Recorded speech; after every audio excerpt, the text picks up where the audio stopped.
Good morning and welcome on newspaper today on Osbc television, Iliawiyoke, Valley of Shogbo, State, Nigeria. And as you know, on newspaper today, we give you a recent update as regards what's going around us and beyond. And at the same time, I'll be doing justice to informing you, educating you, and at the same time, entertaining you with my guest this morning. To begin with, let me introduce my guest to you. She's a known person, as you know, for every edition of every Wednesday newspaper today. Citizen Lolawe, you're welcome on board this morning. Good morning. Yes, good morning. Thanks for having me. So before we go back to our guest this morning, I would like to take on some headlines that we have on the first page of every newspaper this morning. So to begin with, I'll begin with Blueprint newspaper this morning. Buhari on Supreme Court verdict. It's time to end bickering, develop Osun State. That's as regards the Supreme Court verdict on Osun State governorship election that was held last year, July 16. And still on the first page of the Blueprint newspaper, North Central Senators elect Doguwa, Bitara, Wase, there's APC as regards the race for the 10th National Assembly leadership. Still on the first page of the Blueprint newspaper, NECO reschedules 2023 entrance exam into Suleja Academy. Nigeria's borrowing from Wema Bank hits 14.34 billion naira in first quarter of 2023. Tribunal moves PDP APM's pre-hearing to Thursday. And now moving on to Vanguard newspaper this morning. Crisis rocks APC over zoning of Senate President Speaker. This is still as regards the leadership, the race for the leadership of the 10th National Assembly, which will be inaugurated by 13 July this year. Telecom Rights National Assembly demands flag down of new NITDA bill. Still on the first page of Vanguard newspaper, presidential inauguration. Federal government orders airlines to relocate planes from Abuja terminal. Still on the first page of Vanguard newspaper, Supreme Court affirms Adeleke duly elected Osun government. You find that on the first page of Vanguard newspaper. Buhari commissions affirm 3 power plants. Military onslaught. Terrorist flees and Farah invade Katsina village. Still on the first page of Vanguard newspaper, Tinubu seek dismissal of APM's petition, says it lacks merit. Again, earthquake storm Benue communities, killed 3, injured many. Now to the front page of the Punch newspaper. Tribunal to consider PDP Labour Party's live broadcast request. This is as regards of the tribunal of the presidential poll that was this year, February this year. Final victory, Buhari, Tinubu congratulates Adeleke, supporters jubilate. 15 die in Sokoto, boat accident, 25 missing. You'll find that on the first page of the Punch newspaper this morning. Federal government orders private jet removal from Abuja airport. This is as regards the coming presidential inauguration this month. Presidential election, tribunal entertains Atiku's pre-hearing petition tomorrow. You find that on the first page of the Daily Sun newspaper. Still on the Daily Sun newspaper this morning, jubilation in Osun as Supreme Court affirms Adeleke governor-elect. Now, coming back to our guest this morning, we now have to discuss one or two things that we have on board this morning. Now, looking at the tussle, or let's say the race of the 10th National Assembly, they are saying crisis rocks APC over zoning of Senate President and Speaker of the House of Representatives. Actually, I do not see any reason why there should be crisis within the ruling party, that's APC, because I see the coming to office of any elected officer as a call to duty, not a call to merriment.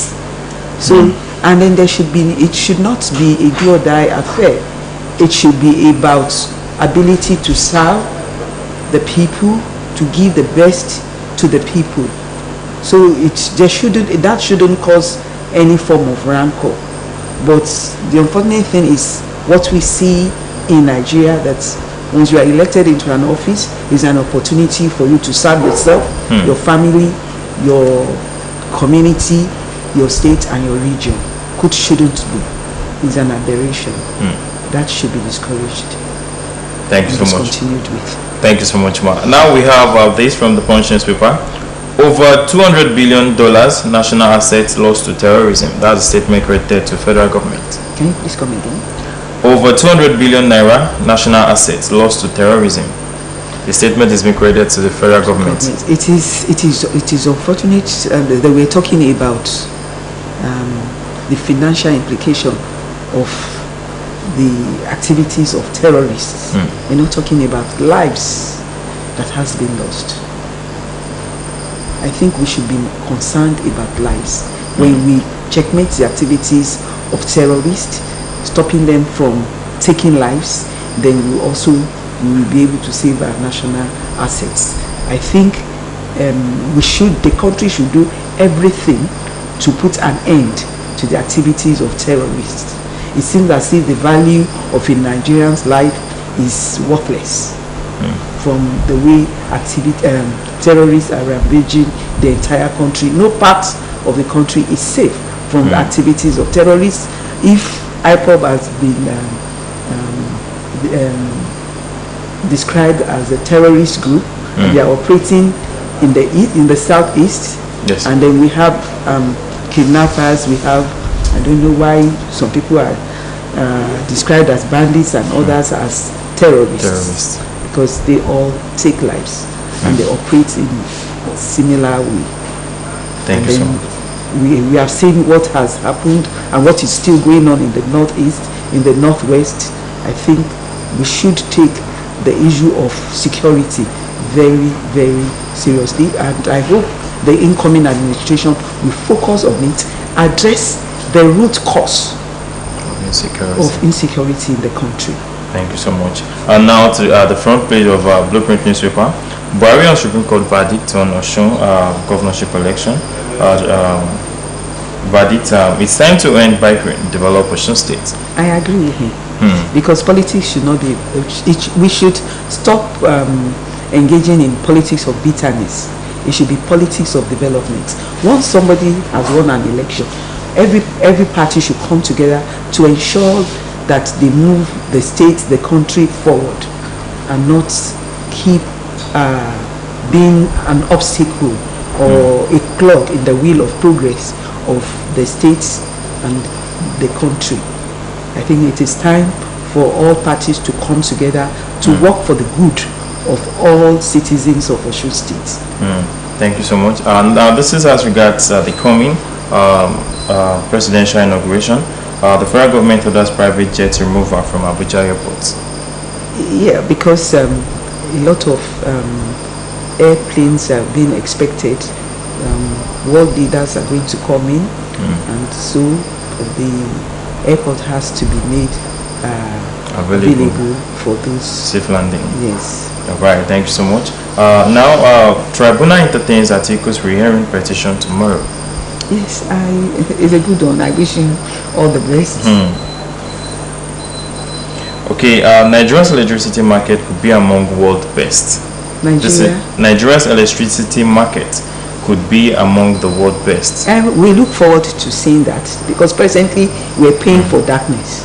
And I think the incoming administration should look at the electricity sector, see what can be done to improve the situation, because Nigeria cannot become an industrialized nation if we do not have regular power supply, and if we continue to pay for darkness. The prices of the cost of production of local goods will not make it attractive for us to penetrate foreign markets. The competition, we will not be able to compete with goods from other nations, and that is why Nigeria is regarded as the world capital of poverty, because we are not selling anything to the world. We are not earning anything. We are importing virtually everything because the cost of local production is too high. Thank you so much. Now, the Nation newspaper. This is coming from the Nation newspaper. Petrol subsidy pushing Nigeria to bankruptcy. The statement is being credited to Sanusi. Yes, I agree. And don't forget that Aliko's Dangote's refinery will be commissioned later this month. And then I also hope and looking forward to the refineries in Port Harcourt and Kaduna coming back to life. If that happens, then there will be no need for us to keep importing refined petroleum products when instead of exporting the crude. When we export the crude, we lose the benefit of that would have been accrued from the byproducts that would have accrued to the nation from the sales of the byproducts of the crude oil that would have also become, that is raw material for other local industries, and then we'll be able to do much more for ourselves and earn more for the country, and also preserve our foreign reserve instead of it depleting the cost of importing, the cost of transportation, and then the high cost, and then the quality of fuel that we also import sometimes is also an issue. Thank you so much, Ma. Now this statement is being credited to the Central Bank of Nigeria. Monetary policy alone can't reset economy. I agree. I agree. Monetary policy alone cannot reset our economy. A lot of things has to be put in place. Like I just told you, if the electricity market is not properly positioned, if our roads are not good, if there's insecurity in the nation as it's the present situation, then foreign investors will not come into the country.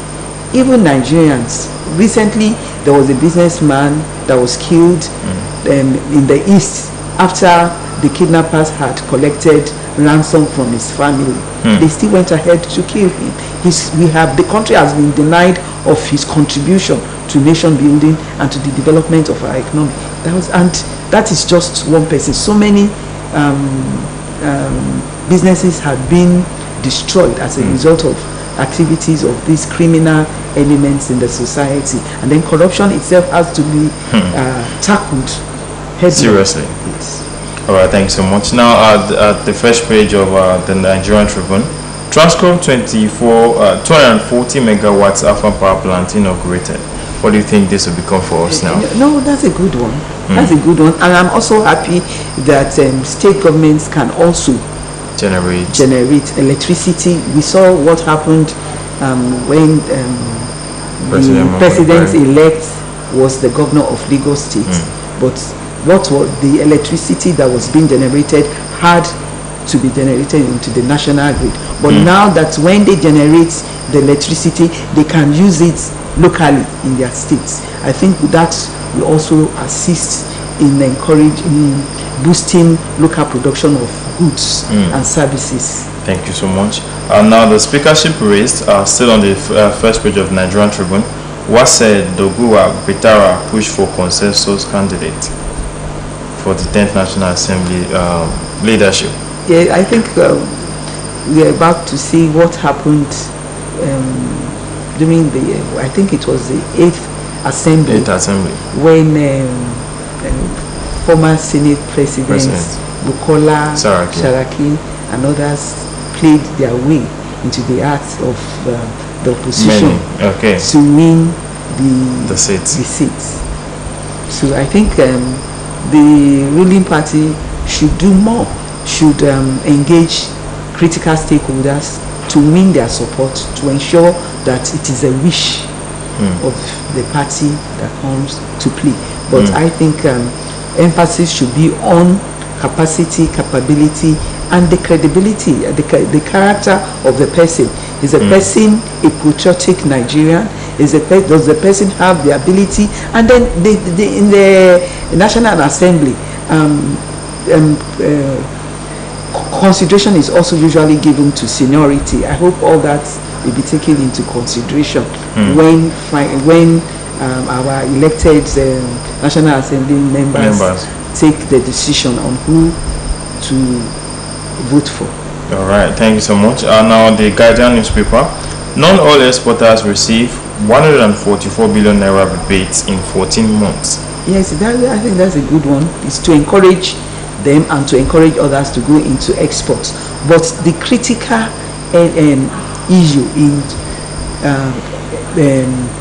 developing our exports potential is regular power supply is key. When manufacturers have to generate their own electricity, provide their own water, and also have to tackle with the issue of insecurity. The amount of money spent on these critical factors of production, if they are taken away, then we will do better. We will be able to compete globally. Presently, our goods produced in Nigeria are not competitive outside Nigeria because of the cost of production. We can compete with countries like India, we can compete with countries like China. Yes. And then even within the country, we prefer foreign goods because of the cost. Even the cost of locally produced rice is higher than that of the imported one. So these are things that should be looked at. And then our agricultural products, what are the things that we should do to make them attractive for exports? And then we should not be selling our goods raw. We should add value that will earn us additional money. And to do that, electricity must be regular. And then roads must be good, because most of the agricultural products are in the rural areas. And then if the cost of bringing them out of the rural area is high because of the situation of the road, we can imagine traveling from Oshogbo to Orai, Domino. It's like traveling to hell. Once you leave Ila. Thank you so much. Thank you so much. Now, still on the first page of the Guardian newspaper, Beavers to the rescue. Supreme Court affirmed Adeleke Osun governor. What do you think the people should be projecting now that the mandate has been given in totality to Governor Ademola Adeleke? I'm happy for him. I congratulate him, and I pray that God will grant him knowledge, wisdom, and understanding to succeed in this position that he has been elected into. Now that distractions are out of the way, I look forward to see more of his activities. I've seen some of the things that he has done within the short period that he's in office, despite the distractions of having to go in and out of courts in Oshogbo and in Abuja. But now that all that is out of the way, I look forward to see him concentrate on things that we actually deliver dividends of good governance to the people. I want to see how he will reposition the health sector, the educational sector. I've seen what he has done with infrastructure, roads, construction within the short period. But these are areas, and then I want to see the inclusiveness in his government. Presently, we do not have a female member of the House of Assembly. Okay. I want to see how he will balance that up while electing members of his cabinet. I want to see more women, and I want to see women put in critical position ministries that has to do with lives of women and children. Thank you so much. The first page of the New Telegraph newspaper this morning. BVM has 10 years lifespan, says CBN, DMO's websites. BVN, bank verification number, has 10-year lifespan, says Central Bank of Nigeria. I wouldn't know why that should be, because I wouldn't think anybody's identity will change within 10 years. 10 years. So I don't know why it has a lifespan. Does that mean that after every 10 years we have to I think that should be gestation. For now, I don't think it is proper. It's going to be cumbersome, and then it's going to be it's not going to be cost effective. It means every 10 years, if those that are I can't even remember when we did the BBN registration, which means after in 10 years from that date we have to do another one. It will take a lot of time, and then time is money. And then the cost of also doing that for the organizations that have to do it should also be considered. I think once you have your BVN, you should have it for life. Thank you so much. Now, the front page of the leadership newspaper. Soludo, El-Rufai, Sanusi, others start Tinubu on restructuring.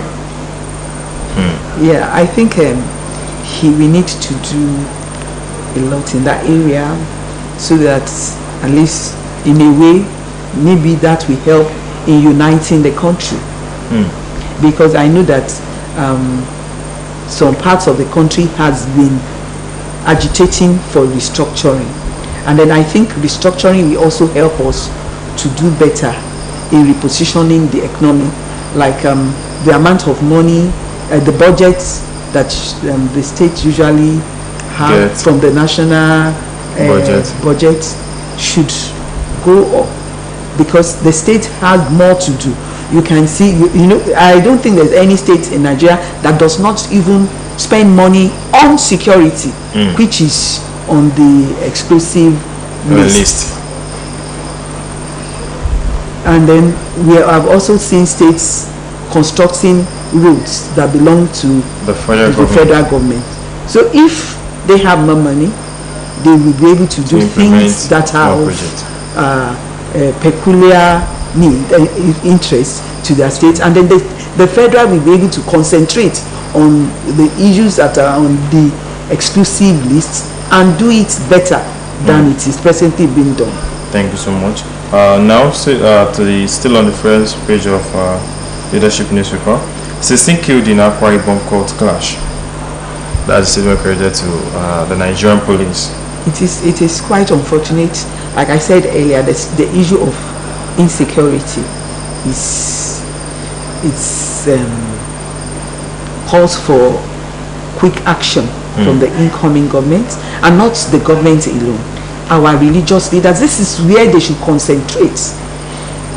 This is where they should concentrate their energy on ensuring that it is things that promotes godliness in us that have been dished out to members of the society, while the government should see what can be done to ensure that security is brought to a minimal level. We can't have a zero level, but it can be reduced, greatly reduced, so that people will have confidence in the government, because security of lives and property is of great essence to governments. The traditional rulers also have a role to play. And this is where we must ensure that it is the right people to occupy those offices. We should stop the habit of crowning people just because they have money. The source of that money should be properly investigated before anybody is crowned. And then those that chieftains that also get chieftaincy title, it shouldn't be only money bags that should earn chieftaincy title. It should be men and women of honor and integrity that should be given chieftaincy title. Our religious leaders should also stop patronizing and celebrating money bags and rebranding them as philanthropists when the source of money is not known. Thank you so much. Now I want to say a very big thank you to you for appearing on the program today again. I would love to see more of you, and I want to say a very big thank you to everyone behind the success of today's edition of Newspaper Today. When I come your way again, I want to tell you to keep enjoying more of our programs, and when I come your way again, once again, I remain your own Oluwatu Global Odunuga saying bye for now. Good morning.